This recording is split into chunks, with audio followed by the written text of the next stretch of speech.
አግሬሲቭሊ ፒውር የጸረ ሽምቅ ኦፕሬሽን ጀምረናል። አሁን ለዛ ደጋፊ መሆን አለባቸው። በሶስተኛ ደረጃ የዞኑ የወረዳ የቀበሌ የጸጥታ ኃይል አለ በመዋቅር የተፈቀደ ያንን መልምሉ፣ ይሰልጥን፣ ደግፉ፣ አካባቢውን ይጠብቅ። ሌተናል ጀነራል መሐመድ ተሰማ ሰራዊታቸው ወደ ጸረ ሽምቅ ውጊያ መሸጋገሩን በይፋ ተናገሩ። ይህ ንግግር እንዲሁ በዘፈቀደ የተወረወረ ቃል አይደለም። ይህ ንግግር ላለፉት 2 ዓመታት በአማራ ክልል ሲደረግ የነበረው የህግ ማስከበር ኦፕሬሽን ጽንፈኛውን ኃይል የመደምሰስ ትርክት ፉርሽ መሆኑን ራሱ ጀነራሉ በገዛ አንደበታቸው ያረጋገጡበት የታሪክ አጋጣሚ ነው። ጸረ ሽምቅ ውጊያ ጀመርን ማለት ምን ማለት ነው? በወታደራዊ ሳይንስ ቋንቋ ሲተነተን መንግስት ምን እየተናገረ ነው? ታንኳ አልሰራም፣ ድሮኑ አልሰራም፣ መደበኛው ውጊያ ከሸፈ ማለት ነውን? ወይስ ሌላ የጭካኔ በትራቸውን ሊያሳርፉ እቅድ ይዘዋል? እስኪ ይህንን ጉዳይ እንተንት ነው። የዓለም አቀፍ ተሞክሮዎችን እየመዘዝን አሜሪካን በቪየትናም ያንበረከከውን ስሪላንካን የደም መሬት ያደረገውን ይህንን የጸረ ሽምቅ ቀመር 4 ኪሎ ያሉት ሰዎች እንዴት ሊተገብሩ ታስበዋል? ውጤቱስ ምን ይሆናል? አብረን እንጠይቅ፣ አብረን መልሱን እንፈልግ። ፖለቲካው ሲመረቅዝ ወታደራዊ መፍትሄ እንደማይኖረው በተደጋጋሚ ስንናገር ከርመናል። አሁን ጀነራል መሐመድ የመጡት ወደዚያው እውነታ ነው። አንድ ሰራዊት ወደ ጸረ ሽምቅ ተሸጋገርኩ ሲል መጀመሪያ የምናየው ነገር ቢኖር ፊት ለፊት ገጥሞ የሚዋጋኝ ጠላት አጣሁ የሚለውን ሳይሆን ጠላቴ ህዝቡ ውስጥ ገብቶ ተደበቀብኝ፣ ህዝቡና ታጣቂው አንድ ሆኑብኝ የሚለውን መራራ እውነት ነው። እዚህ ላይ ነው ጨዋታው የሚቀየረው። ባለፉት 2 ዓመታት ምን ሲባል ነበር? ፋኖ ተዳክሟል፣ በሳምንት ውስጥ ያልቃል፣ 6 ኪሎ ተከበበ ሲባል አልነበረምን? ታዲያ የደከመ ኃይል እንዴት ነው የመንግስትን ሰራዊት ስትራቴጂክ እስከ ማስቀየር የሚያደርሰው? ጀነራሉ ጸረ ሽምቅ አሉን። በቋንቋው ትርጉም ወደ ተግባር ስንገባ ነገሩ አስፈሪ ነው። ይህ ማለት ውጊያው ካሁን በኋላ በግንባር አይደለም። ውጊያው መንደር ውስጥ ነው። ውጊያው ከተማ ውስጥ ነው። ውጊያው በገበሬ ጓሮ ነው። መደበኛ ጦርነት መሬት መቆጣጠር ላይ ያተኩራል። ጸረ ሽምቅ ውጊያ ግን ህዝብን መቆጣጠር ላይ ያተኩራል። ጀነራሉ የነገሩን ይህንን እውነታ ነው። መሬቱን ተቆጣጠርን፣ ፋኖን ማጥፋት አቅቶናል፣ አሁን ወደ ህዝቡ ልንዞር ነው እያሉ ናቸው። ለዚሁ ትንታኔያችን ማስደገፊያ የሚሆነንን አንድ አሮጌ ቻይናዊ እናነሳለን።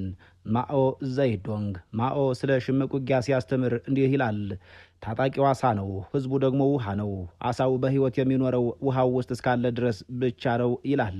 አሁን በአማራ ክልል ያለው እውነታ ምንድን ነው? ፋኖ አሳው በህዝቡ ወይም በውሃው ውስጥ እየዋኘ ነው።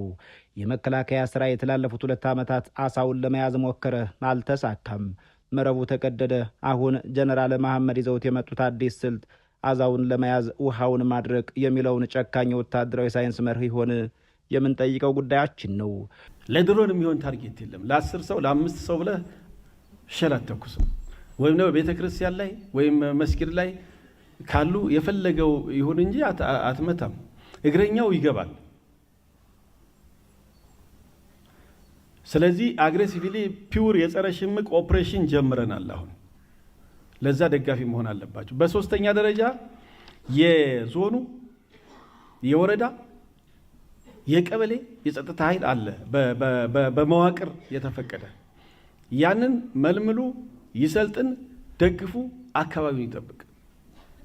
ከዛ የአርማ መከላከልና መከላከያ ደግሞ ፋርዘር ወደ ፒውር የጸረ ሽምቅ ስምሪት መሄድ መቻል ይኖርበታል። መስተዳደሩ እግር መትከል መቻል አለበት በፍጥነት ከነገ ጀምሮ። አሁን አጎት ላይ የእናቴ ቀሚስ የሚባል ነገር የለም። ውሃውን ማድረቅ ማለት ምን ማለት ነው? በቀላል ቋንቋ ህዝቡን ከታጣቂው መነጠል። ይህ እንዴት ይሆናል የተባለ እንደሆነ ወይ ህዝቡን በማንገላታት መንደሮቹን በመቆጣጠር ስምሪቶቹን በመቀየር የመረጃ መረብ በየቤቱ በመዘርጋት። ግን አንድ ጥያቄ አለ። 120 ሚሊዮን ህዝብ ባለበት ሀገር ህዝብን እንደ ውሃ ማድረቅ ይቻላልን? ዓለም ላይ ይሄ የተሳካለት ቦታ አለን? እስኪ ታሪክን እንጠይቅ። ዓለምን በኒውክሌርና በቴክኖሎጂ የምታንቀጠቅጠው አሜሪካ በቪየትናም ለምን ተዋረደች? ለምን ተሸነፈች? ያ ግርማ ሞገስ ያለው የአሜሪካ ሰራዊት ቪየትናም ገብቶ ለምን ተፍረከረከ? በቪየትናም ለምን ተዋርዶ አሜሪካን ያክል ልዕለ ኃያል ሀገር አዋረደ? መልሱ አንድ ነው። የሽምቅ ውጊያ ባህሪ ስላልገባት አሜሪካኖች ሰው ይቆጥሩ ነበር። ዛሬ 500 ቪየትናም ኮንገደል እያሉ ሪፖርት ያደርጉ ነበር።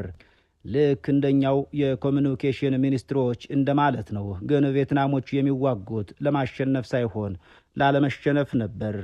ሄነሪ ኪሲንጀር የተባለ ሰው ሽምቅ ተዋጊው በህይወት ከቆየ ወይም ካልተሸነፈ አሸናፊ ነው፣ መደበኛ ጦር ደግሞ ካላሸነፈ ተሸናፊ ነው ሲል ይደመጣል። ፋኖ አዲስ አበባን መቆጣጠር አይጠበቅበትም። ፋኖ በጎጃም፣ በጎንደር፣ በወሎና በሸዋ ጫካዎች ውስጥ መትረፉ ብቻ መንግስትን ያሸንፈዋል። የተወሰነ ሚሊሻ ይሰጠዋል። እዛ ጋር ሆኖ መስተዳድሩ እየተዋጋ አካባቢውን ህዝቡ መምራት አለበት። አሁን ሞርተር ይዞ ድሽቃ ይዞ የሚመጣ ጠላት ወዳለበት እኛ እንሄዳለን። እሱ ደግሞ ክላስና የቃታ ብረት ይዞ የሚመጣውን ልክ እሱ ክላሽ ይዞ መመከት መቻል ይኖርበታል። የመንግስትና የህዝብ ግልጋሎት ሰጪ ተቋማቶች በፍጥነት ስራ መጀመር መቻል አለባቸው። በጥሩ ደረጃ ላይ ነው ያለነው። ፈጥነን ቅድም ያልኳቸውን ነገሮች መተግበር መቻል ይኖርብን። ምክንያቱም መንግስት በየቀኑ በሚሊዮን የሚቆጠር ዶላር ለጦርነት ያወጣል። ኢኮኖሚው ይደቃል፣ የፖለቲካ ተቀባይነቱ ይሞታል። የጀነራሉ አዲስ ስትራቴጂ ይህንን የጊዜ ጉዳይ ወይም ፋክተር ኦፍ ታይም እንዴት ሊቀለብሰው ይችላል? መልሱ ዜሮ ነው። አሁን ወሳኙ ጥያቄ ያለው እዚሁ ላይ ነው። መንግስት ወደ ጸረ ሽምቅ ሲገባ የትኛውን ሞዴል ሊከተል ነው? ሁለት ምርጫዎች ይኖሩታል። የመጀመሪያው ምርጫ የስሪላንካ ሞዴል ተብሎ የሚታወቀው ምርጫ ነው። ይህ ምርጫ በእንግሊዝኛ አግባብነቱ ቶታል አኒሂሌሽን ተብሎ ይጠራል። ትርጓሜው ስሪላንካ ታሜል ታይገር የተባለውን አማጽያን ያጠፋችው በድርድር አይደለም የሚሰኝ ነው። ውሃውንም አሳውንም አብሮ በመጨፍለቅ ነው። ዓለም አቀፍ ሕጉን ጣሱ፣ ንጹሐንን ጨፈጨፉ፣ ምድሪቷን ደም አጠጧት። 4 ኪሎ ያሉት ሰዎች ይህንን ለማድረግ የልብ ልብ አላቸውን? ዓለም አቀፍ ማህበረሰብ ውስጥ ዝም ይላቸዋልን? ደግሞ የኢትዮጵያ ህዝብ እርስ በርሱ ተሳስሮ እንደ ስሪላንካ አይነት ጭካኔ ያስተናግዳልን?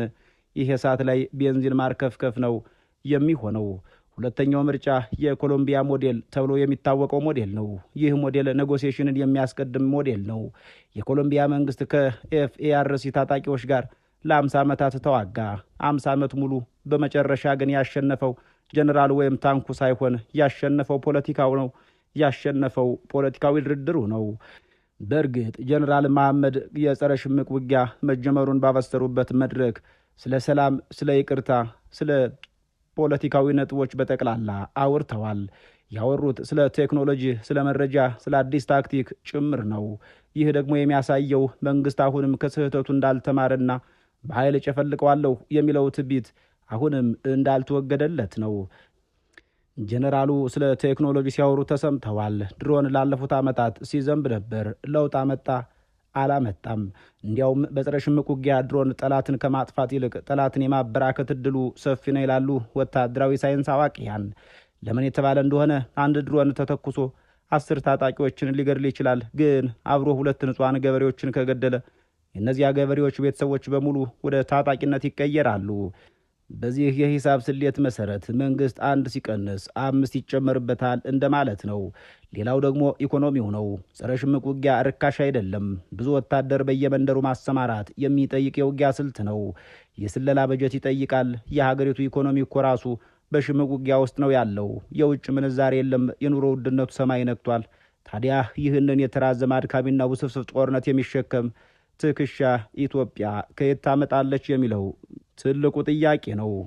ጀነራል መሐመድ ተሰማ ጸረ ሽምቅ ውጊያ ጀምረናል ሲሉ ለኔ የሚሰማኝ ነገር ቢኖር በመደበኛው መንገድ ሞከርን አልቻልንም፣ አሁን ደግሞ በሌላ መንገድ ልንሞክር ነው የሚል ተስፋ መቁረጥ ድምጽ ነው። በዓለም አቀፍ ታሪክ እንደታየው የህዝቡ ድጋፍ ያለውን ታጣቂ በወታደራዊ ኃይል ብቻ ያሸነፈ መንግስት የለም።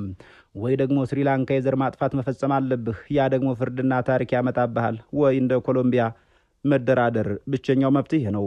ከዚያ ውጭ ታክቲክ ቀየርኩ፣ ስልጠና ቀየርኩ ማለት በበሰበሰ ቁስል ላይ ፕላስተር የመቀየር ያክል ነው። ቁስሉ ከውስጥ ነው፣ መድኃኒቱ ፖለቲካዊ ብቻ ነው። እኛ ግን እንጠይቃለን፣ ይህ አዲስ የጀነራሎች ቁማር ስንት የድሃ ልጅ በላይ ይሆን? ስንት እናት ያስለቅስ ይሆን? መልሱን ለጊዜ እንተወውና እስኪ ሰሞኑን የጸረ ሽምቅ ቲያትር አብረን እንመልከተው። ለአሁን በዚህ እናበቃለን። ቸርን ሰንብት።